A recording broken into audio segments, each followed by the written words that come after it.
Welcome to Sword and Shield, the official podcast of the 960th Cyberspace Wing. Join us for insight, knowledge, mentorship, and some fun as we discuss relevant topics in and around our wing. Please understand that the views expressed in this podcast are not necessarily the views of the U.S. Air Force nor the Air Force Reserve, and no endorsement of any particular person or business is ever intended.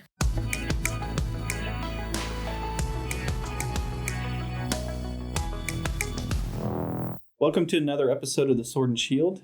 Today, this is Chief Master Sgt. Christopher Howard, 960th COG Superintendent, and with me. Hello, everybody. This is Chief Baber, the brand new Command Chief of the 960th Cyberspace Wing. Welcome, ma'am. I don't think we've actually put it on the podcast that me welcoming you directly, so welcome to the team. And I look forward to chatting with you today. I have a lot of questions that I think a number of airmen have. And it's really about progressive development, right? So, what rank are we looking at to really start thinking about the longevity of our career and some of the things that we need to kind of look at or check the boxes, as they would say, to get to that, command chief position or even greater? So that's a great question. We have a pretty darn good progressive development model in the Air Force. Right. You've got ALS, NCO Academy, Senior NCO Academy, and then the Chief Leadership course. So what do we do? How do we fill in those gaps, and when do we fill in those gaps? Right. And, one thing that amazes me on a daily basis is the amount of responsibility our airmen have. And, not just our senior airmen, but our A1Cs and just especially here in the cyber wing, I'm learning really quick, right? Just the massive amount of responsibility that these airmen have. And so when do we start developing that leadership ability within them, and how soon can we start that? Right. We talk about they got to get their 5 level. They got to do all these things prior to us really start digging in and finding out what their true potential is. And I am a firm believer that we start as early as possible and in developing those leadership traits, because I think sometimes we get wrapped up in, which is really important. Absolutely. Learning their job, the technical skills, that's absolutely important. There's no give on that. But how do we work in those leadership traits before they go into ALS? And how do we keep instilling them in between that and the NCO Academy? Right. These airmen are, like I said, they've got way more on their shoulders nowadays than when we were airmen. Right. And, our airmen are doing NCO duties, and our NCOs are doing senior NCO duties. So we do need to look at developing them way earlier as far as the leadership and what that looks like. What that looks like, I don't know. Right. I'm trying to figure that out too.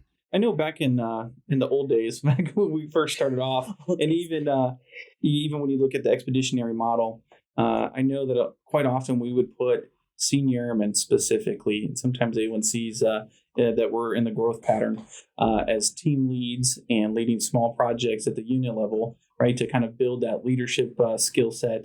2 or 3 people teams, or even like when we had the vans in the expeditionary side, like a Sensi van or a 100 Alpha, senior airman could be the crew chief on that, and they'd have 3 or 4 people.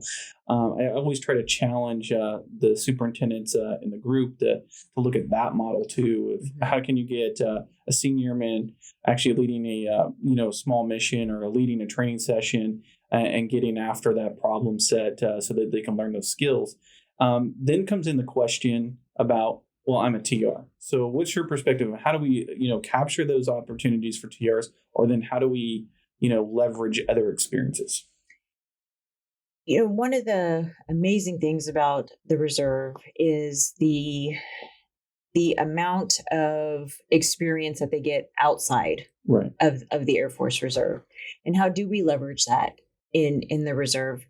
I will have to say we're not very good about capturing talent in the reserve and the Air Force as a whole. Right. And when I say capturing talent, we're good at capturing the talent that we need internally, with SEI, special experience identifiers, AFSCs, shred outs, all those things capture that talent. Right. But what about the talent that these guys are doing on the outside? Yes. We've got executives at Microsoft. We've got all this great talent out there. How are we leveraging that? And so I would hope, at the unit level, we are leveraging that in some way, but I know Air Force wide, we have nothing that is able to capture that. Right. I would love to one day open up somebody's record and find out, the security forces member down the hallway can build, an access database and do it in record time. And I'm just using that as an example. No, I don't I'm need anybody to tracking. do an access database, Right. because that's historically we've used it, back in our day. Right. And people have built these amazing databases, but they've moved on, and now we're stuck with a database nobody knows how to fix. Right. So how do we leverage that within our unit? How do we find that talent that, even though they're a cyber operator or a comm guy, but on the outside, he builds databases or he builds apps or he builds all these things. And how wonderful that would be if we could just open up something and say, hey, yeah, Airman Smith can come in and fix this database. It's a huge blind spot when it comes to the TR Airmen, right? Yes. Because you're right. There's a lot of talent. There's a lot of expertise that is getting avoided or just not being acknowledged when it comes to the capability of Airmen as we look at that progression, right? So what I tried to instill too is, how do we capture those experiences and making sure that we're giving those Airmen those opportunities to lead. We were able to capture some of those things when we can correlate it with some of the experience that they're doing with the military and balancing that out. Or even if we know that they have that experience, making sure that we put them on projects or put them forward into different teams so that can come into play, like the wing priorities, for example, right? If they have that access database, why are we putting them on one of these priorities to work through some of the things of data management or even capturing data or even building some of the out products, right? So if you got a great leader out there that's a senior airman, like I believe we have a senior airman out in the wing that actually runs their own IT company, right? So how are we leveraging that airman's experience to building those teams so that we can capture it appropriately and get the right data into those records so that we can see that for future growth? Absolutely. And and I also believe that we also have a responsibility to send these young airmen back to their civilian jobs better. Right. And how are we combining the two to make them a better airman and to make them a better citizen airman, right? To on the outside, and how are we leveraging what they're learning here to make them better at their job in the civilian world on the outside? I truly think it's a symbiotic relationship, right? Yes. And that's where we have to instill in our capital A airmen. These are the skill sets I have, and I'm learning on the reserves. This is why my civilian employer should be aware of this, so that we can show that there's a value added, get a little bit more buy-in from the civilian side of, yes, okay, I'm going to get some free chicken over here, but we're also going to get some free chicken here, so that when we both need each other, then it works out together. And that relationship is really key, as well as being able to then capture some of that talent and keep it, right? Because we're losing airmen left and right. Right. And I think that's key also. Retaining talent is Right. is especially in this wing, it's a hard thing to keep. And so I think we really do need to focus on how we can make them better, not just within the Air Force's structure and the Air Force's development, but to make them better on the outside. So they're getting that benefit from both sides of the house, and they can see it. It's a tangible benefit, right? And I think we owe it to them. I think we do owe it to them. Yeah. And then, as we progress, right? So we know that we hit ALS, then there's NCOA, but there's also some training or opportunities from just looking at the military side of the house. When we're talking about the leadership, mentorship capability is the NCOLDC, right? Do you know of any other opportunities when it comes to actual tangible military training that someone should be looking at in that tier, from kind of staff sergeant to senior tech? That's a hard one. I'm sure there's something out there more, I would think, career field specific at that point. Like 7-level courses. Yeah. Leadership, they really do. The Air Force relies on us as senior leaders to kind of fill that gap. Right. When they're in between professional military education in the Air Force, and how do we fill that gap? And and I think we do a great job at offering this. Once you get to the tech master senior chief ranks, we've got the EDB, right? The Enlisted Development Education Board, and they've got tremendous classes that you can apply for. But again, you've got to apply for them. You got to meet a board. Right, it's competitive, right? But as senior leaders, it's up to us to kind of fill in those gaps. What is out there? What can we leverage on the outside to make sure that they're getting their leadership, their development? I like to leverage our top threes, our right. rising sixes, to say, hey, how do we fill that gap in between the NCO, the Airman NCO and senior NCO? And those guys will always come up with something great. And I think that's one of those brainchilds where the PDCs really come into play, right? Mm-hmm. That professional development courses, which is held by the Professional Development Committee. So we got 2 PDCs, but little things that nuances there, but all the different courses there, right? Mm-hmm. And then when we're talking about those emerging leaders, PDCs don't have requirements for rank or necessary hard skill sets to produce an actual course. Mm-hmm. So I think that the challenge there might be, our airmen and our junior NCOs taking on those courses and leveraging some of that experience. Now that's one more opportunity that we can capture in EPRs and 1206s, some of the skill sets, as well as some of the learning that's happening in that kind of field, in that gray space that we talk about. Mm-hmm. And then there's Skillsoft, right? There's a number of different courses that one can take and execute for that development piece. And then because it is Skillsoft, then we can actually put that in, again, EPRs and into 1206s as that professional development and growth portion. Mm-hmm. And that leads to all kinds of different skill sets, AFSC, and then just leadership things. I think, I guess the next piece is, when we're writing those 1206s and we're writing those EPRs, what are some of the key pieces or attributes that you would give advice on making sure it's in those reports? And EPRs? Yes. Yeah, those are always a monster. Right. What is a good EPR? What is a great EPR? And what is a bad EPR? That is one thing that is a constant, that has been a constant in both, right? We grew up together in the Air Force. And, how do you write that, structure that perfect bullet? Right. What is the impact of what they're doing? Right. All those things. And they're great. They are, bullet statements are small. You want to fit all you can in one statement, and you want that impact to be strong. And, and I've also found it's also, what is that local flavor? Unit? Right. Yeah, exactly. What is the local flavor? And so we're all constantly learning. Right. And it's important, though. It's important that we capture that. And it's important that we remember what EPRs are for. And EPRs are to capture that and the impact our airmen are making.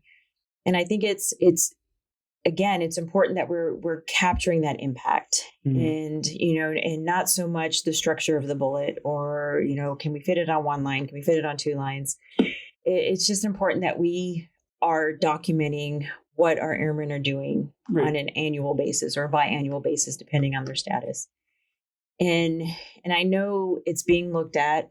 Again, it is something that's on the round table of what is the next step in our EPR, in our enlisted evaluation process. And I think it's due. Right. It's due because, again, we've got super talented airmen, and in today's world where efficiency is key, right? Which means less money. Yes. And so which means less manpower. Right. And so we're asking our airmen to do a heck of a lot. And again, it is our responsibility to make sure that we are documenting that and we're developing them. And we are letting them know that you are doing so much and you have such a heavy responsibility. And we're taking care of them and making sure, again, that we are capturing that and doing them justice. Yeah, and that's what I try to always emphasize, no matter which way we go with these performance reports or anything like that, is that scope and impact, right? Yes. I think we do a poor job at times when we look at the scope and impact, especially in certain AFSCs, right? In certain units, really looking at, okay, how does this mission affect the greater Air Force mission or even AFRC mission to make sure that we're showing that they are reaching globally when we talk about cyber, and intel and all of the AFSCs within this wing is, when we talk about these domains, how many users are we supporting? How many different weapon systems are we supporting? What would be the impact if you did not do your job, right? Or if you did this special piece or worked on this special mission, what that impact was across COCOMs, MATCHCOMs. Really grasping what the bigger picture is. It's not that I'm just doing this. And, one of the kind of kickbacks I get is from some of the support airmen, right? And I hate to label it support because it's all mission. Right. But if I'm just cutting orders or if I'm just pushing DTS reports or pushing out vouchers, how does that really, what kind of impact do I have? Well, if you didn't write that order, then we wouldn't have been able to put Airman Snuffy on that C5 that went to this AOR that supported this. So understanding your role as a whole and making sure that scope and impact is captured in those performance reports, captured in those 1206s, and really giving airmen credit for the impact of being here every day or being here on a UTA actually means. You hit the nail on the head. Again, back in our day, we had a little bit more manning, right? A little bit more manpower, where you could really learn to be an expert in a certain area of your job, right. And you could focus on that. And our airmen don't have that luxury today, right? We're combining AFSCs, we're getting rid of shred outs. We're doing all of these things that are making our airmen to be generalists. Right. And sometimes we lose that scope of, reminding our airmen of what they are actually doing and how they are making that impact. That is hugely important that we continue to do that because they're learning later. Right. About their impact because they're not able to learn the specifics of their job and what it specifically hits, right? Being a generalist, you're doing all kinds of different jobs, different responsibilities, and they're learning all of this, but at the same time, they're not learning how that impacts the greater Air Force. Right. And we as senior leaders need to make sure that we are explaining that to them. Hey, this is why this order impacts that F-16 that's going into battle, right. So again, it's our responsibility to make sure that they know that. It's just a little bit, you're talking about, back in the day when you did have an orders writer, they could focus on that. Right. But now you've got that as an additional duty. Mm-hmm. And so they're not really understanding the impact of what they do on a day-to-day. Right. And then when we move from, those junior NCOs to the senior NCOs, the game does change a little bit, right? Yes. As far as how we capture this and as well as what the importance of some of that capturing happens, right? Mm-hmm. I know that, when we started the Master Sergeant and we were taking on more of a load as a leader, the importance there really is looking back towards our junior NCOs and our airmen and making sure that we've done right there and making sure we're capturing everything we've already discussed. Right. Because once we hit that Master Sergeant rank, boom, now things get looked at differently. So what kind of things are being looked at when you hit those senior NCO ranks for progression and development? So when you hit those senior NCO ranks, you really need to, supervision is huge. Supervision in the Air Force is kind of the foundation. Right. When you become a supervisor, that is really the first time, should be, the first time that you are responsible for another human life. Right. And for the first time, somebody's more important than you if you're not married or have right. children. And you're the sole owner of that individual or individuals. Right. And once you hit those senior NCO ranks, you've hit those milestones of, okay, now I know what the impact is of taking care of people. Right. And that should always be first and foremost when you become a senior NCO. And hitting those milestones are super important. Yeah. And that's why it is very important that we make sure we're developing our folks to be those supervisors that we need. Right. Because, first time, I know it happens and sometimes it's out of our control, but becoming a first time supervisor as a senior NCO is tough. It's tough. You're at a detriment at that point. Yes. You truly are. And believe it or not, it happens more than you think. And, I've seen it many times. Yeah. So, even if and since I've seen it so many times, if we have to restructure whatever we have to do within our ranks to make sure we're giving our guys this experience. Right. It's hugely important. It's it could be detrimental. And Yes. once you hit those senior NCO ranks, you are just thrown a heck of a lot more responsibility.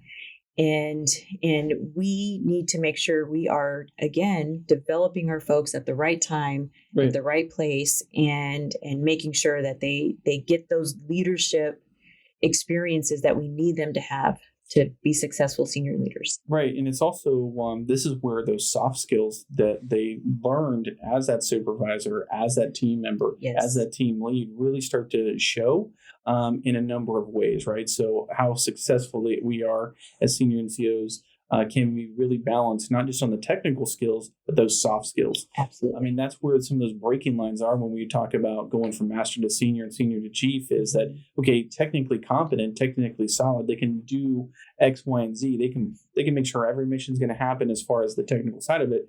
But when it comes to the soft skills, making sure that the team is successful and the mission is successful gets highlighted a little bit differently. What would you say is some of the key soft skills that our airmen should be trying to develop or be asking for development? So, emotional intelligence, I know that word comes up quite a bit, Right. is huge. It is. It's, one of the things we need to learn growing up in the ranks is my experience isn't going to be the same as your experience. No. Your experience isn't going to be the same as somebody else. Right. And we can't assume No. that everybody's going to have the same experience as you. And so I think it's really important to understand that and Right. to learn that, because I think we've all had that supervisor, hey, my standard is you need to run a marathon. And if you don't run a marathon, you're not going to get marked up on your EPR, and you're just like, what?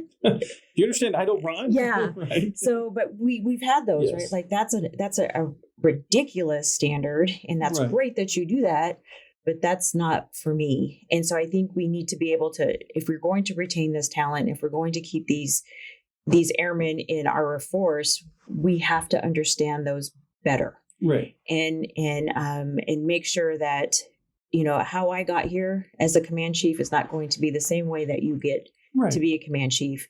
And so the different experiences, and we have to embrace those. And, and I can go into another speech about diversity, but that's another day. But, and just embracing each other and embracing our backgrounds and what we bring to the fight, and leveraging what Right. every individual brings to the fight, and understanding that it makes us better. Right. And I think that the split can be kind of hard, right? Because all through your time growing as an airman in your AFSC is here's a tech order, here's an AFI. This lays out X, Y, Z, X, Y, Z. So and that's where we get the box checking theory into play.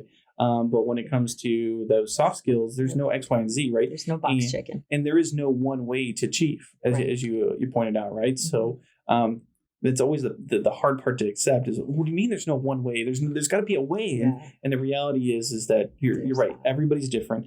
Everybody's experience is different. There's very few people that have been in the same unit step by step by step, right? It's not like we all started out at a comm squadron or started out at an NPF and worked all the way up here, right?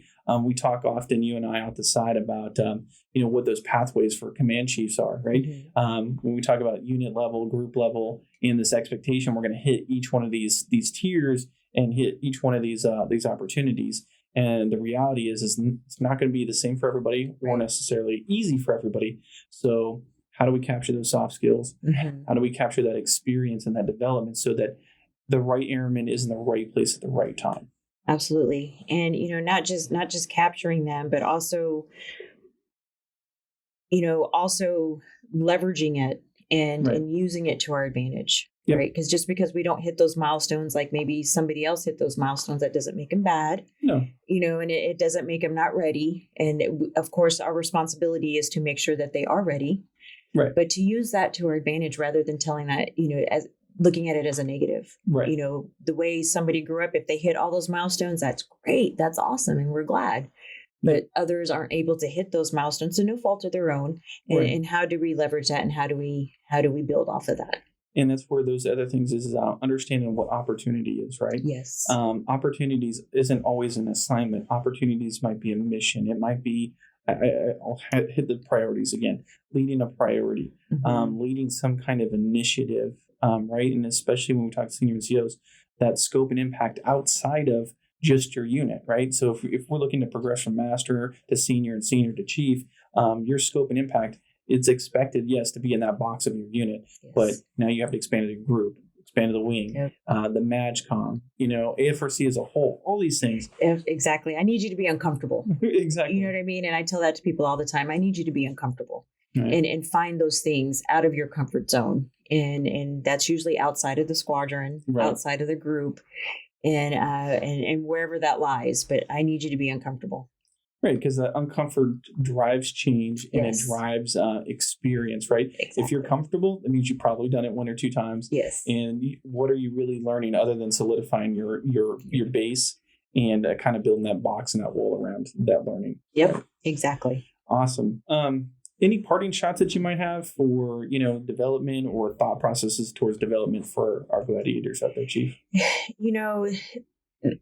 The things that happen in this wing are just amazing. And the airmen that do the mission every day are even more amazing. And, what I ask is we just continue to develop these guys and make them the best that we can make them, because we owe that to them. Right. We truly owe that to them. And when is, I'm leaving that to the supervisors. Tell me, when is the best time to start developing them for those leadership responsibilities? ALS may be the best time that we first start getting those leadership skills. I don't know. I think earlier, because these guys just have a massive amount of responsibility. And I think it would benefit them and us if we did start before Airman Leadership School. But I'm looking for, you tell me, Chief Sawyer, all of you guys out there, what is the best way to move on with our airmen? Should have started yesterday, right? Yes, it's always the case. Yep. We have to have the mentality that, I should have started to develop them yesterday, which makes it a priority today to constantly challenge our airmen to expand their capabilities and experience. And don't be afraid of opportunity, and don't be blinded that when given an option to do something, that is truly an opportunity to excel and learn something. Yes. Right. Very well said. All right. I'll give you the closing statement for this podcast. All right. Well, thanks for joining us today on the Sword and Shield, and I look forward to many more. And then I'll have to throw that one in there. Remember to stab your enemy in the face through cyberspace.